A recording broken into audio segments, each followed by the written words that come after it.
How can root cause analysis help RTO resolve non-compliance issues permanently? What is root cause analysis and why is it important for RTOs? Today we are back with a different set of questions because look, I know all the RTOs do internal audit, and sometimes after audit they have so many questions as well. And also we have got some questions from RTO leaders to us, so we will try to address as many questions as we can, and we try to help you during your audit process and after the audit process as well. And for that we have our compliance expert here, Mr. Ben Thakkar, and who is going to show the light on root cause analysis or like any other different I would say direction, especially for the audit related questions. So let's dive in.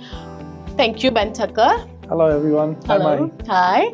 So first question that I wanted to ask you is, what is root cause analysis and why is it important for RTOs? Yeah, great question.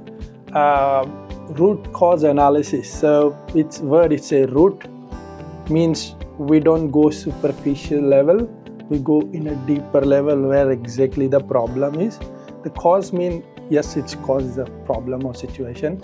And analysis means how we analyze that situation. So the root cause analysis is itself says that we're going into the root of the problem, identify where this is coming from. And then once we know that identified, then it helps us to solve the problem.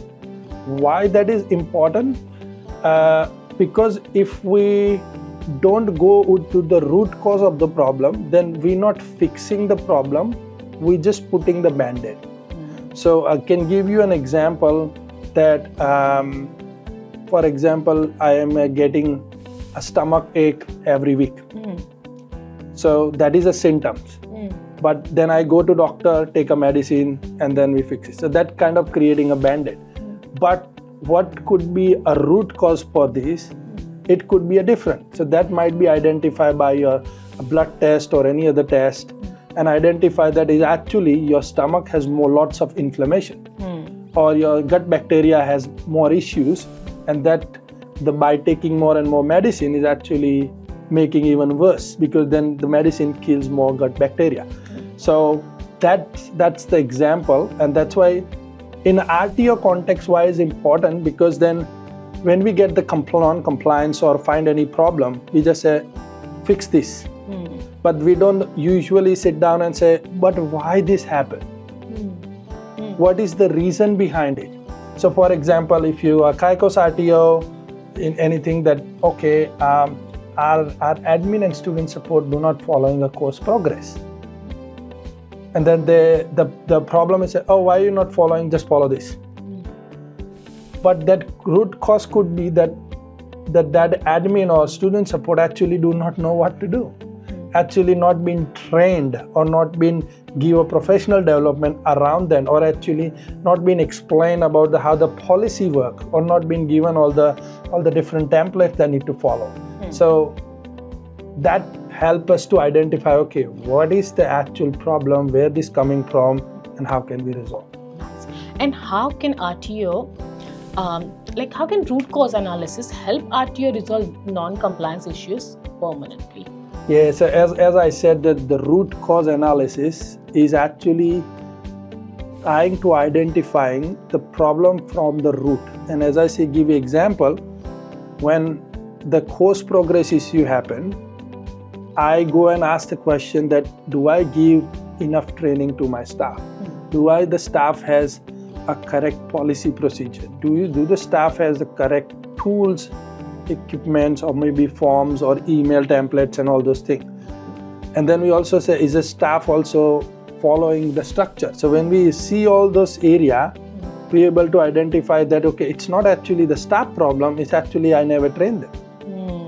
And that tells, okay, so I was blaming the staff all the time, but now actually the problem is I don't have a structured training, I didn't simplify for them, and that could be a root cause. And as soon as I fix the root cause, every staff knows the process, we made it simple, and everyone follows. Nice.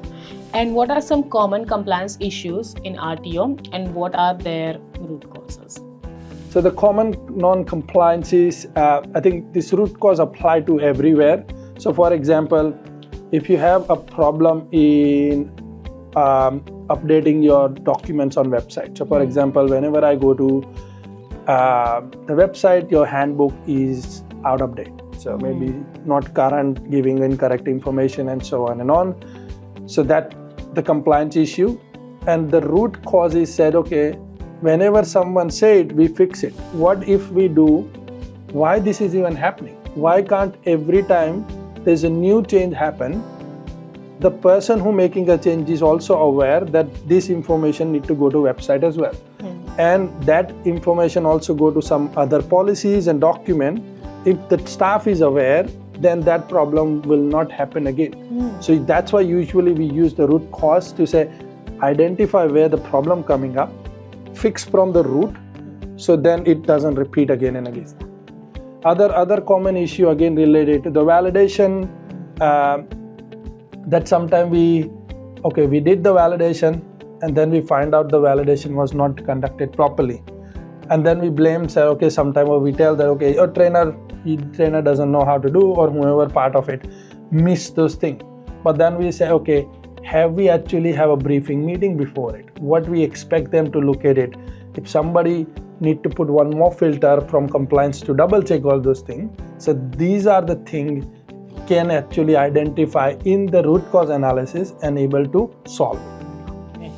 And how does root cause analysis contribute to continuous improvement in RTO? Yes, so that's a great thing. And as ESCO or any other organization,